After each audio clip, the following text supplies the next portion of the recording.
Hey, everybody, and welcome to the Heat Press for Profit podcast. I am Josh Ellsworth, and I will be your host today. So I'm excited to be back on this podcast to talk all about the heat press today, the power and importance. And so we have a guest on with me today, and Shauna Soom. So Shauna, go ahead and introduce yourself to the listening audience today. Thanks, Josh. Hi, everyone. I am Shauna Soom. I'm Director of Global Sales and Support for the Hotronix brand. So excited to talk everything heat press with Josh today. Great. So whether you're watching us live, anywhere we're streaming, LinkedIn, Facebook, YouTube, make sure you shout out and say hello to us and let us know where you're watching from. Or if you're listening after the fact, anywhere you subscribe to podcasts, we're excited that you've chosen to listen to us and make sure that you subscribe as well. We do a podcast just about every week and have been going on. This is actually episode number 75. So lots of different experts, lots of different topics all around apparel decoration. This is the Heat Press for Profit podcast. So we have Sean listening in and watching from Pasadena, Maryland. We have Darren watching from Kansas as well. We also have people backstage helping us. So if you have questions throughout today's podcast, I would encourage you type that in. It's always a much better show when it's interactive and we're hearing your feedback, perspective, opinion, questions on things, because this is an important topic and it's really, I'd say, a celebration of the heat press, kind of where heat printing is going with presses, what you should be considering and what innovations have happened and could be coming around the corner. But also we want to make sure we level set with some fundamentals when it comes to heat presses, because we know with the popularity of this technology, there's a lot of confusion and a lot of information out there, some misinformation about what you need in a heat press. So before we go too far in today's episode, I just want to kind of level set on the basics of heat printing and what you need to deliver in a good heat press investment to make sure you're going to produce quality apparel. And so, Shauna, what are some of those foundational things when somebody's out there shopping for a heat press, or they're looking at a heat press maybe that they already bought or that they've inherited in some way? What should they be making sure that heat press is doing for them? So, Josh, the trinity of heat printing: time, temperature, and pressure. You have to have a heat press that has accurate heat all across the platen. That is ultimately important to getting a good quality product. And you might not know that the product is going to fail until after it gets washed. So it could walk out your shop door looking fine, but a couple of washes in, that transfers cracking or peeling or just falls off altogether, which could be disastrous for somebody's business. So, temperature, pressure is just as accurate. You don't want to just smash it at the hardest pressure available. So, you want to have a heat press where you can dial in pressure. Especially today, we're seeing all these heat sensitive garments, right? Like polyester can be disastrous and a nightmare for people. So, the ability to really dial in that pressure and have the ability to move that pressure up and down and kind of just finesse it where you need it, that's important. And then time. And if you have a heat press that can do all of those for you in one device, you're just going to be that much more successful as a garment decorator.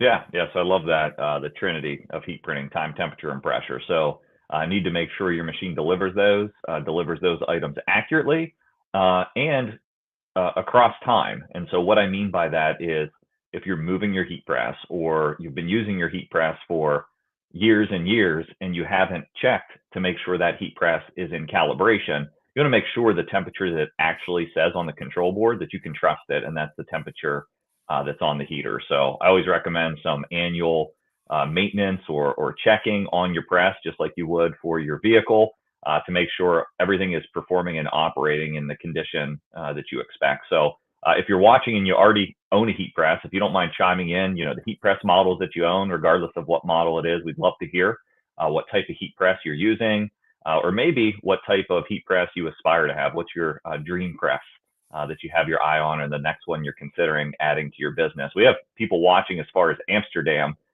today, so we're excited to welcome in a global That's crowd. exciting.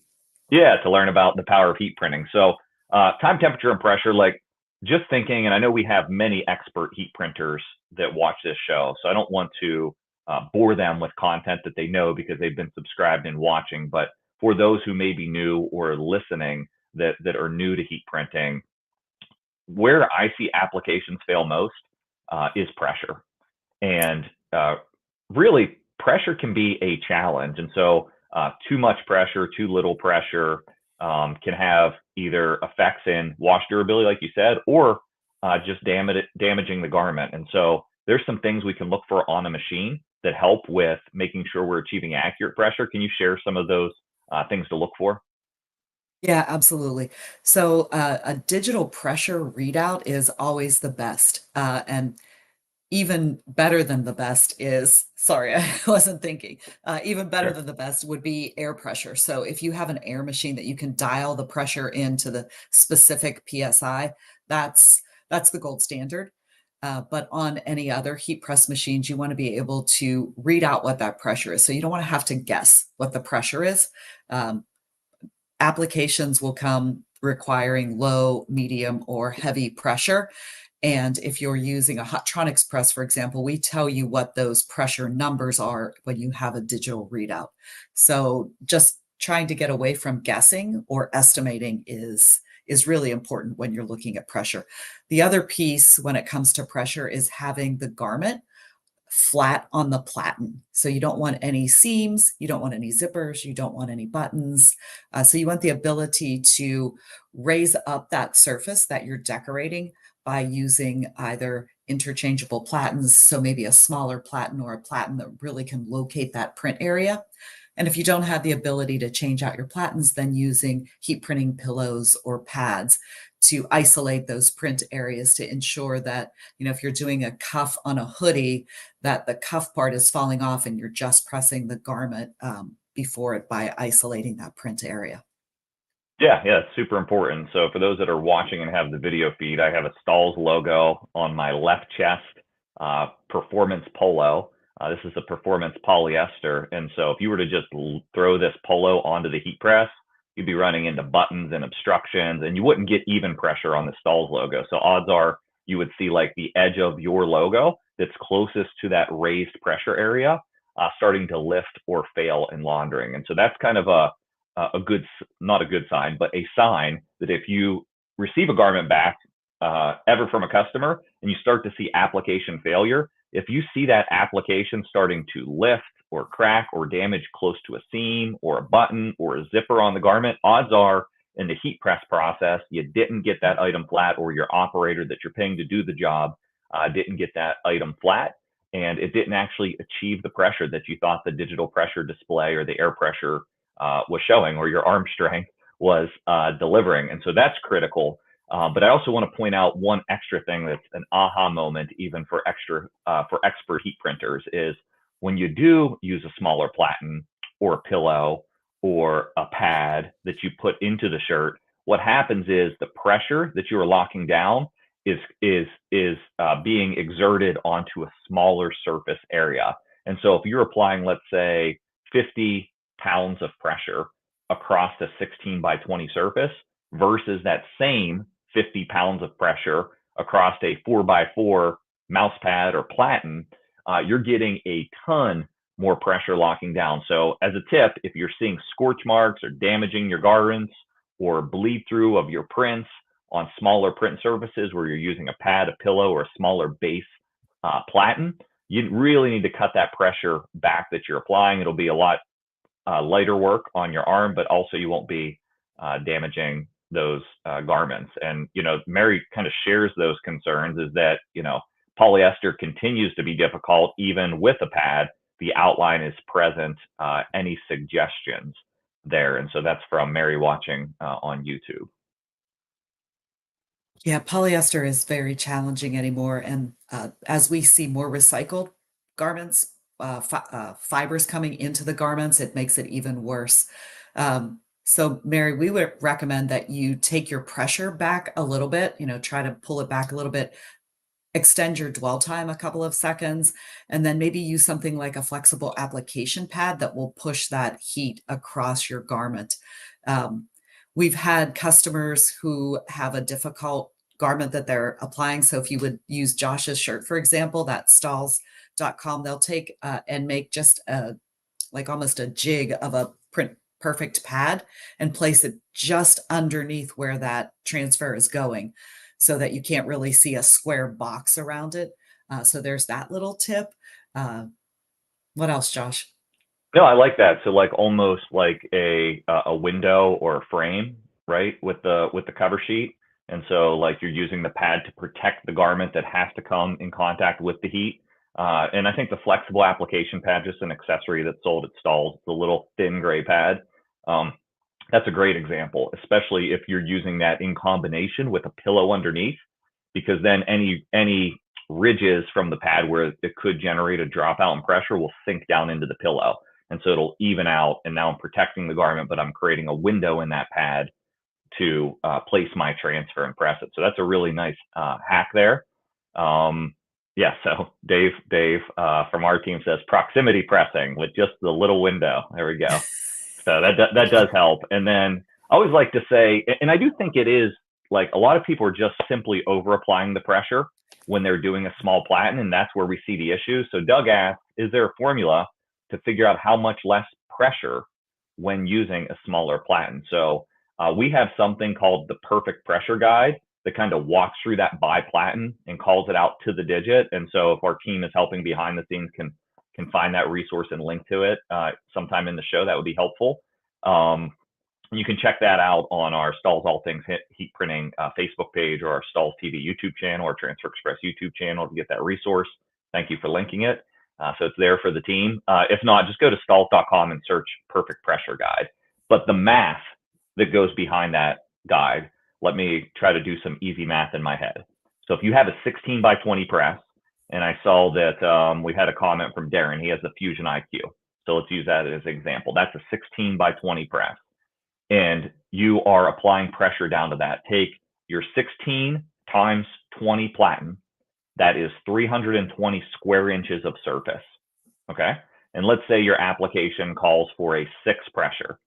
That 6 pressure is defined across 320 square inches. And for those that have a manual machine, 6 is like just on the upper side of medium, right? It's a scale of 1 to 9 on these digital pressure machines. Now, if I were to swap out that 16 by 20 platen and load, let's say, an 11 by 15 platen, if my math is right, an 11 by 15 platen, 11 times 15 is 155 square inches of surface. So nearly half of 320, right? 320 versus 155, a little less than half. I would cut that pressure in half for that 11 by 15 surface. So instead of applying it a 6 digit or that heavier side of medium, I would apply it at a 3 digit. So again, we have the cheat sheet. We've done all the math for you, the perfect pressure guide, linked all the places you may be watching live, or just search it on the website. But I think that will help to alleviate your issues. So Yeah, I thanks for don't think joining us. Yep. Yeah, go ahead. people don't think about that. Like you're just getting your job done, right? You're in production mode, you're just flying through. I need a small platen, throw it on. And then what you're doing is just smushing out all of the adhesive, for lack of better scientific terminology. So yeah, you're pushing the adhesive out with all that heavy pressure. So that doesn't do you any, doesn't do the transfer any good, doesn't do the garment any good. Yeah, so hopefully that answers your question and gives you a couple techniques, Mary. If not, I have this method that I call the ARCH method. I won't go deep in it on this show, but generally it's an acronym of how to get rid of the heat press mark. A equals accurate pressure, which we just covered, making sure it's accurate for the platen that's loaded. R equals reduced temperature transfer, so making sure you're sourcing a transfer that's as low temp as possible if you're getting decorating polyester. C equals correct cover sheet. We talked a little bit about the flexible application pad and experimenting with different cover sheets. Like when we're pressing on the 360 IQ hat press with top and bottom heat, we're using an actual foam pad as a cover sheet to help get rid of that marking on the hat. It works on performance poly as well. And then lastly would be the H, that would be heated lower platen. So coming underneath the item with lower heat. And again, that's the power and importance of the heat press. When we talk about innovation and what's happening in heat printing, really innovation is all about unlocking more applications for you in your business and meeting today's product assortment and fabrics that are in the marketplace. So let's talk about maybe some of the favorite innovations that have already come out that you've seen in heat printing. Shauna, how long have you been with Stalls? Going on 6 years. 6 years. So in your 6 year period, there's been a lot of innovation. Like, what are some of the Oh, one of the favorite ones that you've seen on the heat press itself? well, of course, the press behind you, Josh, the 360 IQ. It is more than a cat press with that upper and lower heat. It just really allows decorators to increase their profit potential and decorate more than just a hat. So the number of advancements in that one press alone is pretty amazing. It's what I saw. What's your favorite advancement? Yeah, so I'm gonna say a few, but I want to piggyback off of yours. Like the innovation that really makes this hat press able to do what it does, which is press hats without damage increasing, scorching them, as well as decorate dimensional logos that don't need to be sewn, what embroidered patches, leather patches, PVC patches, etc., that don't need to be sewn and won't fall off or peel off, is the lower heat. And we've built it into the machine here, but the even adding a lower heat platen, we call them at Stahls the power platen, to a standard Hotronix press. That is one of my favorite innovations because when you enter bottom heat, I always like to say it really just opens up the product catalog. And people always complain. I hear this a lot that anybody can do heat transfer, and I'm competing with crafters or hobbyists, so to speak. And while that's true, not everybody is willing to invest in the technology to do the type of heat transfers that you can do in your business with a Hotronix heat press. And so if you're like serious about the business, in it for profit, like just buying a press off of Amazon, like every other home crafter, and expecting to have some competitive differentiation in your product is not going to happen. So understanding the technology and what it unlocks for you and the space you can play in, with the quality that you can deliver. So I love that innovation. That's one of my favorite. Guys, if you have a favorite innovation that you've seen in your time following Stahls or being in the heat transfer world, go ahead and chat that into us. I'm curious on what you think. But I want to get Shauna's perspective on one of our latest innovations that people may or may not have heard about, and that's really the projection technology that's happened in heat printing in the last 8 months. The ProPlace IQ that we released earlier this year is unbelievable. For production, high production situations, our friends in the UK did some time studies on a left chest logo compared with like a fully manual press. They can save 86 days of production time. That's a huge number. So just think about what that is in labor cost alone. You more than can pay for the advancements of the ProPlace IQ. So for those of you who don't know, the ProPlace IQ takes your artwork and projects that artwork onto the platen. So it's then with clear carrier technology, which is another advancement that's come along in the industry, you just align that transfer to the light and press it. So there's no more jigs using your hands, three fingers down, a ruler, and whatever your tips Yeah. and tricks are. You get that in the exact spot at the exact time. I was at a retail shop here locally where I live, and there was a product that had a very tiny logo on a short, on shorts. And I'm flipping through, and some of the logos are here, and some of the logos are here. And just in a retail situation, it looked very poor, right? Some were close to the seam, some were far away from the seam. That wouldn't happen with the ProPlace, right? That is getting, as long as the operator gets the garment onto the platen straight, then you can get that transfer exactly where it needs to be. And with the advent of print on demand, the ProPlace is pretty amazing. And I know, Josh, you have a lot of experience with the print on demand side of ProPlace. How has that impacted some of our decorators who have embraced that technology? Yeah, no, it's variable. So like a lot of people may not realize this, if you haven't been following Stahls for a long while. But my brother works in the business as well, Zach, and he actually manages one of the Stahls decorating facilities that's local to Shauna and I here in southwestern Pennsylvania. We make the heat presses here at a factory, our Hotronix factory, and then we have another location here called Stahls DFC, which stands for Decorating Fulfillment Center, which primarily does like licensed work for all the big leagues. professional sports leagues. And when I go through that facility, I always tell him, like, I won't consider like success until every single ruler is in the garbage at all the heat press. And there's a lot of heat press operators in that building, a lot of heat press stations, and there's people that have been in stalls, doing heat printing for 2 decades in this facility. So they have their way that they like working, that they've grown used to. And it's like when you look at installing these pro places into that facility and seeing them in action, it's like getting every operator to be able to adopt it. And where we've really seen this be important is for that print on demand market. And so think about this. Think about every single transfer coming into the press being something different, right? This one's a Stalls logo. This one's a Clemson logo with a 15-degree tilt that has to be on the logo. And this one is, a word mark across the front of a hoodie for a local high school, whatever it is. All of these jobs, usually we're selling heat printing, right? I know you guys are doing like 50-piece runs, 25-piece runs, sometimes even hundreds of pieces of the same thing, just across different sizes.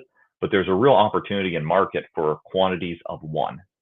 Now, you have to have a sales model that allows you to bring in the orders for the quantities of one, which there's been a lot of innovation around order technology to equip that. But now we have software called Stalls Fulfill Engine, a company that we purchased back at the end of last year, and that we're just working on integrating and sharing more about, that will actually generate a QR code for every unique transfer that you receive that's sold. You can scan that QR code straight at the heat press with a barcode scanner, and it'll instantly project that image onto the garment with the placement. And so really integrating manufacturing at the point of order acquisition allows that to happen. Like the garment is known and thought of in the e-commerce product listing. And so it's really interesting to see how heat printing is coming on with the projection technology, with the ways to acquire an order, with the ways to run your shop with shop management software like Fulfill Engine. That's one of my favorite innovations, is that kind of like whole workflow and value stream. When you were talking about being at DFC, I've been over there several times just to check out how the pro places are working. And at first, the heat press operators, they weren't sure. They still had their rulers and jigs. Yeah. But over the course of a few months, having gone over to visit several times, I now see that we've built the trust. They know that that art is going to get put in the right spot. So they now have confidence in the machines and they're using their rulers less frequently, I've noticed. Yeah, So you walk into that building and there's this, you can imagine there's front office space where there's customer service, there's all, the administrative roles out front. And then you open these double doors into the production environment, and you see this huge floor that have probably about 40% heat presses and maybe about 60% embroidery in that facility. So I wrote on my brother's board, Field of Dreams, and you look out into the cornfield and it's just the cornfield. I want to open those doors and see just all heat presses. Like, I think that's yeah. honestly, I think that's where the technology is going. It's unlocking more applications, and it's creating a leaner, more scalable way, simpler way to do business from a staffing standpoint, from a consolidation of print techniques. So lots of fun happening not only at the heat press, but in the applications that you can do. And so just to pivot quickly, and again, guys, if you have questions, comments, we welcome your questions. Type them in. We will bring them up on air and answer them. But as we're waiting for some audience engagement, like what are some of your favorite heat transfers or new types of things that can be applied with the heat press because of where the technology has come? Um, wow. So just before we went on air here, I was showing Josh a shirt that I have here and the number of patches that are on the shirt. So I know everybody thinks dimensional products on a hat or maybe a bag, but dimensional products on garments, heavy duty tees, those heavier weight tees are in vogue. So putting dimensional products like patches, embroidered patches, print stitch patches. I think print stitch is one of my favorite, and then also woven. Those woven patches are great. Um, but let's not forget some of the heat transfer vinyl effects that we've come out with recently that partner with some of the fast products like the DTF transfers. So our Ultra Color Max can partner with other products. So you get that full color, but you can also add some dimension and some unique styling. So Mhm. I think what I love is the ability that we have these low temperature applications. We have upper and lower heat on our heat presses, and you can be so creative with the garments anymore. It's not just a left chest or a full front. It can be placement nearly anywhere on a shirt. Yeah, yeah, and we're getting some favorites from the listeners too, which I love. So on Instagram, thanks for watching. Shop Wrinkle Dogs says Flex Style Flat for the win. One of the favorites. Yeah, I like all of those dimensional ranges. And just for people that don't know, Shauna referenced Print Stitch, which is one of my absolute favorites and one of our fastest growing products. And I think the reason why is because it combines sublimation on the patch with embroidery. And so, yes, it's very cool in that you can do mixed media. But what that means to me is that you can just do your client's logo without any compromises because you're able to do the detail in your client's logo with the sublimation, but still have the embroidered look. And that's really what has made DTF so popular is, yes, you can apply it to a lot of different products, but you can just say yes to your client's artwork without outlines, without any compromises, really. And so when I think of like the patch solution that's most like that, you pair direct to film transfers or Ultra Color Max with Print Stitch, you're going to be able to create some really cool stuff for your client. And so we've linked some of those products out there. So we got a question that came in from Shannon. I'm not sure I understand it, but let's see. How do I get the film not to show after pressing? Do you follow that, Shauna? If not, maybe Shannon, if you can get some more clarification for us on that question. I'm guessing the transfer film, whether that Oh, the would carrier be, mark, maybe the yeah, carrier mark from the film. Okay, is that's that what what you I mean, took it Shannon? as. If you can let us know if you're still watching, if that's what you mean, like the carrier indent. I think that Um, would be a pressure issue. So I'm not sure yeah, what you're pressing. Yeah, what you're pressing it at, but I would take your pressure back a little bit and isolate your print area more. yeah. So Shannon says yeah. So a couple techniques. I wonder what type of transfer you're using, Shannon. So if you can say, but let me give you some tips because this happens across different types of transfers. It happens with sublimation papers. It happens with sometimes with heat transfer vinyls. And depending on the product you're applying to, you can even see it with direct to film transfers and screen printed transfers. And so, a couple tips to think about when you're dealing with sublimation. An easy one is you just tear the paper at the edge because it's a paperback carrier, and that creates a soft edge rather than a hard edge, so you don't get that indent on your garment. The other option I've seen with sublimation or screen printed transfers is you make sure that you can do the window technique with the print flexible application pad, like we mentioned earlier, or you can just make sure the carrier is hanging off of the edge of your platen or your pad or your pillow, so your carrier is larger than the base material that you're using to raise your print area.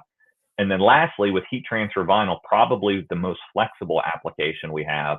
I've decorated like faux leather handbags and shoes, sneakers that you do get that carrier indent. And so what I do with like heat transfer vinyl is you got to get that carrier off of there as quick as possible. So you just tack that down for a couple seconds, peel the carrier. It's not a durable application yet, but it's on there at least and released from the carrier, and then put your cover sheet on and run a full application. So hopefully one of those tips helps. If not, feel free to share more about the specific types of transfers and we can try to elaborate a bit.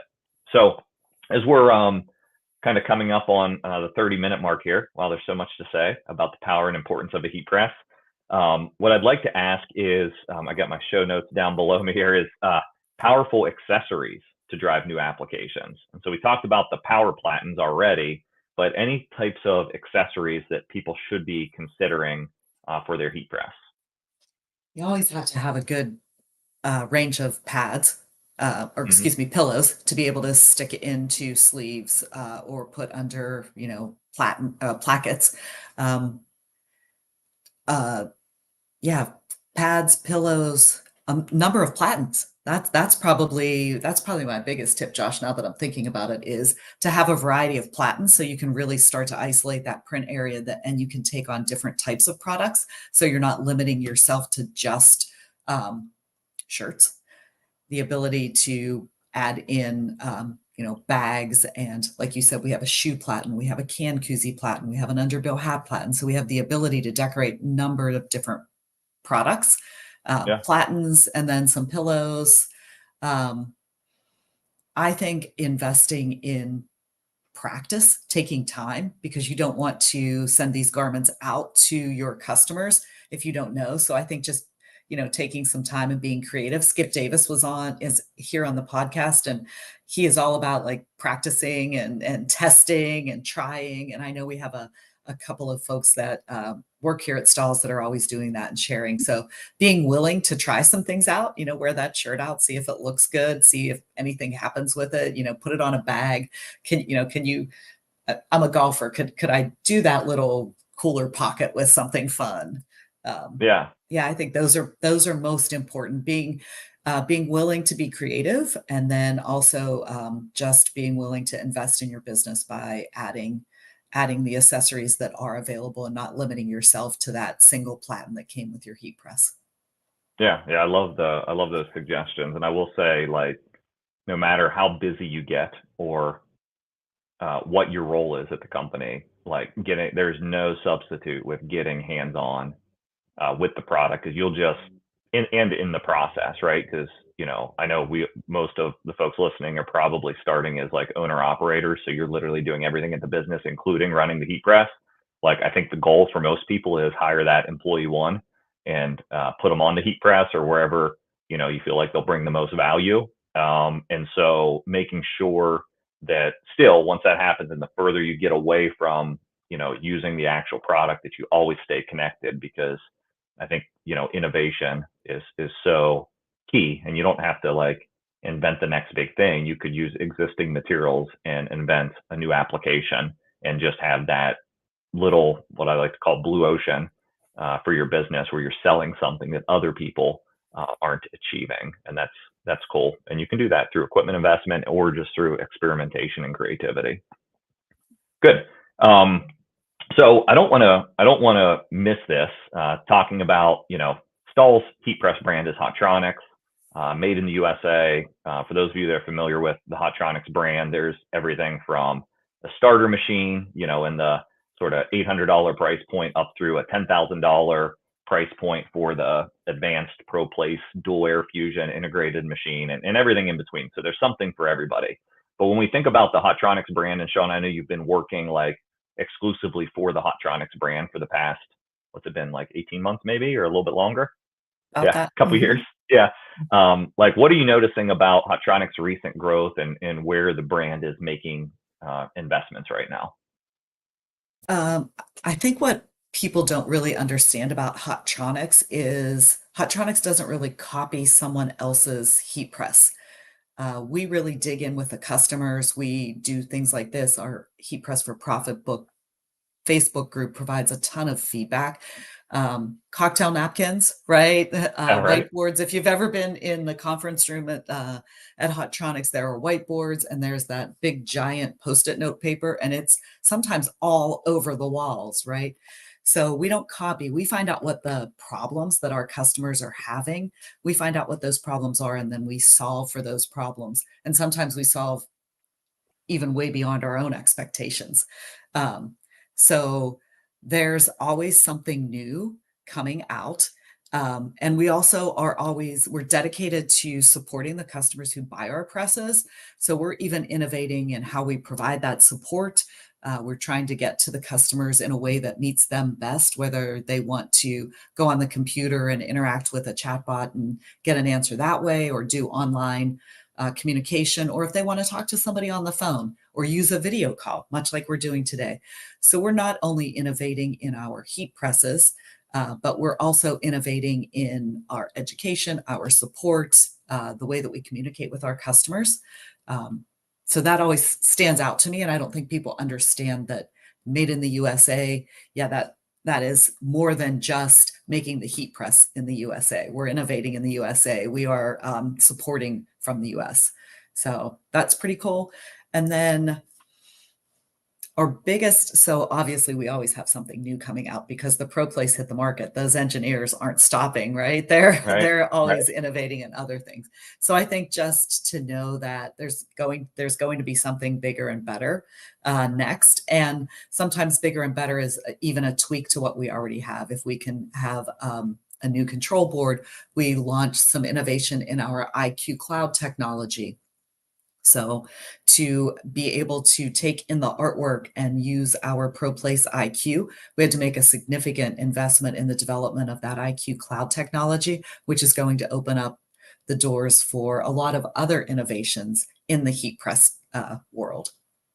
Yeah, and a phrase we've been using around here is that will roll out into a campaign for us is "Start smart, stay ahead" for Hotronix, and I love that because that says like start smart. Like when you invest in this IQ technology that's on the manual fusion press all the way up through the ProPlace IQ, there's just going to be a pipeline of feature set functionality coming through that software to that control board, and so your heat press just stays relevant and more current, and you can get more productivity, efficiency, and opportunity out of that machine if you're a part of that IQ Cloud technology. Yes, it has production analytics today. Yes, it has projection technology today, but there's a nice pipeline of innovation coming around that IQ technology. So never a bad investment to get into those IQ control boards.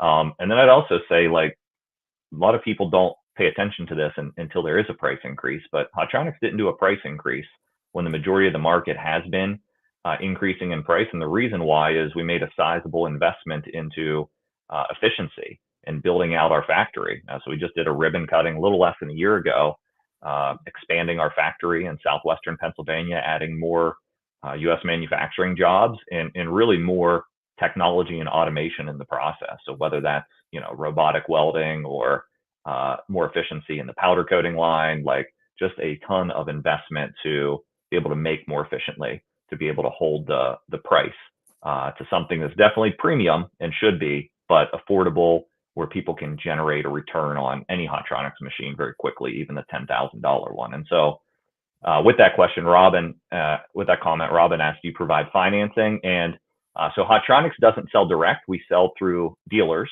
One of those dealers is stalls.com and transferexpress.com, and they do provide financing. And I'm pretty confident that most Hotronix heat press dealers have some financing option out there. So you should be able to definitely find financing anywhere Hotronix heat presses are sold.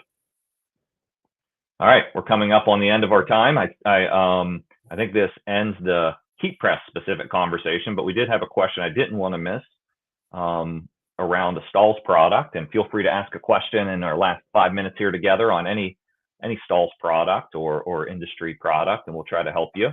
Darren asked, I just tried some of the Stalls puff, and there wasn't really any puff. Followed the directions, any tips? Didn't seem to rise as much as on Kelly's videos.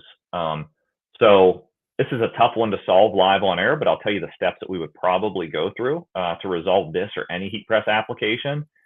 We would just go through time, temperature, pressure, as we talked about up front of the episode.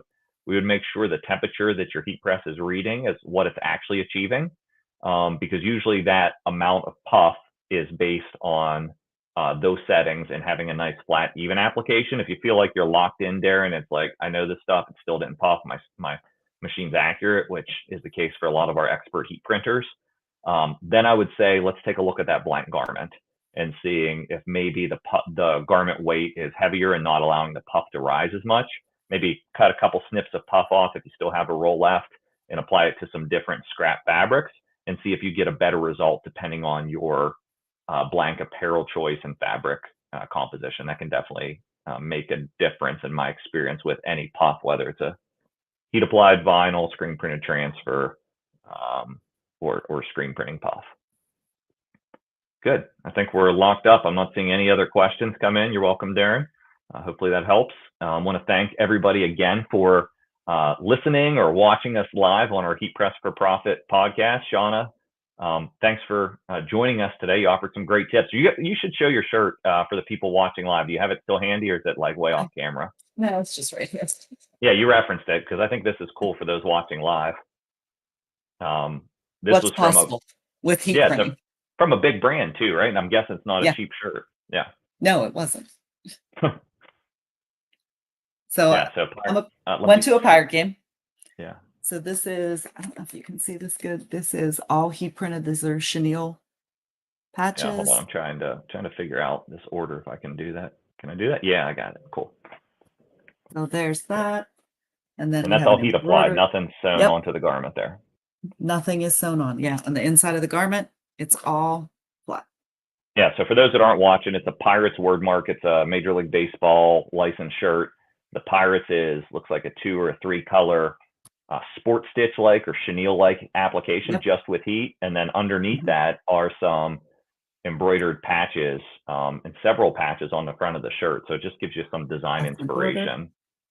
Yep. There's. Yeah, I don't think they're print stitch in that case, right? They're direct embroidered patches, right? Yeah. This was embroidered. This is more of a print stitch or woven. This is probably a woven patch. Okay. And then over here, there's another. Oh, yeah, that looks like a woven as well. A For woven the too. Cooperstown logo. Yep. Yeah. So Yep. if you guys, we'll share the links out to our patch products and dimensional emblems. So there are a lot of choices. Thanks, Shauna. There are a lot of choices out there for emblem and patch products. The cool thing about the Stahls choices is we give you the settings for them all, and we guarantee the wash durability. And so you can explore a ton of different finishes. So yeah, make your own embroidered patches with Stahls adhesive, or let us supply them for you. It's a 25-piece MOQ across the vast majority of our patches, and 5 business day manufacturing time once your artwork is approved. So that's all available at Stahls.com. All right, we're coming up on 45 minutes. That has to be a wrap. Thanks for listening. Thanks, we enjoyed Josh. spending Josh, some it's time been with you. fun. All right, take care.